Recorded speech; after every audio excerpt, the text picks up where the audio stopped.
अस्सलाम वालेकुम जी, मैं हूं साइम सुलहरी और आज की वीडियो के अंदर हम बात करेंगे जो मौजूदा टैक्स बजट के अंदर लगे हैं उसका क्या इम्पैक्ट पड़ेगा मार्केट के अंदर और कौन कौन से टैक्सेस हैं जो कि हमें अब बियर करना पड़ेंगे प्रॉपर्टी रियल एस्टेट के अंदर।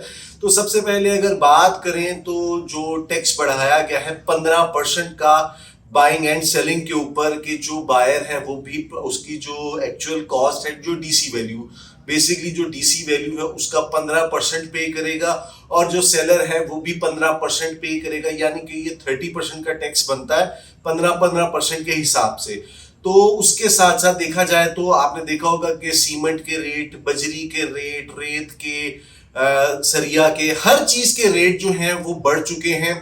अब अगर पहले वाले की बात करें जो 15% टैक्सेस बढ़े हैं उसका इम्पैक्ट क्या आएगा? उसका इम्पैक्ट ये आएगा कि मार्केट के अंदर जो है आपकी बाइंग एंड सेलिंग वो कम हो जाएगी। बाइंग एंड सेलिंग कम होने के साथ साथ जो रेट हैं चीजों के वो भी नीचे आ जाएंगे।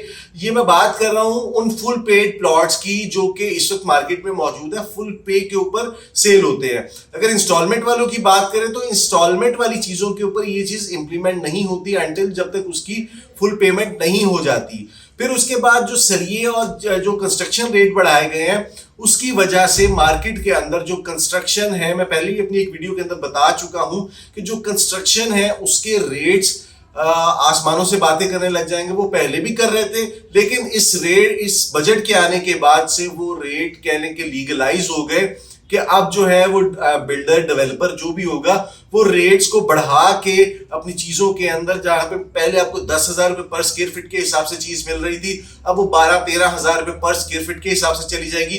बायर ये कहेगा जी हमें पुराने रेट पे दें, लेकिन बायर ये नहीं देखेगा कि कंस्ट्रक्शन रेट जो बढ़े हैं वो हमें आज के हिसाब से फेस करना पड़ेंगे। भले बुकिंग उसकी पुरानी हुई हो या नहीं हुई हो, उसके रेट आज के हिसाब से इंप्लीमेंट होंगे, वो बिल्डर को फेस करना पड़ेगी। हो सकता है बिल्डर आपके ऊपर इंप्लीमेंट कर दे।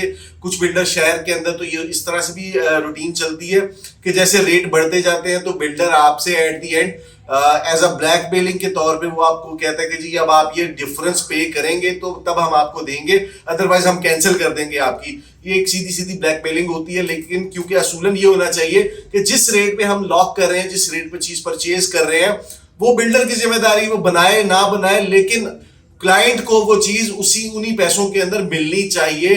उसका इंपैक्ट इसके ऊपर नहीं आना चाहिए कि जनाब हम आपकी चीज बना रहे हैं या आपकी चीज बनाएंगे तो जो डिफरेंस होगा वो हम पे करेंगे।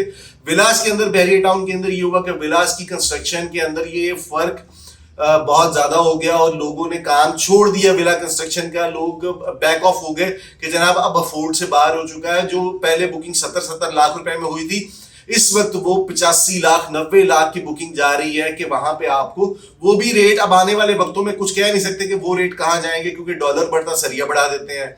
सरिया वो बढ़ता है तो फिर उसके बाद कंस्ट्रक्शन के ऊपर डायरेक्टली इंपैक्ट आ जाता है।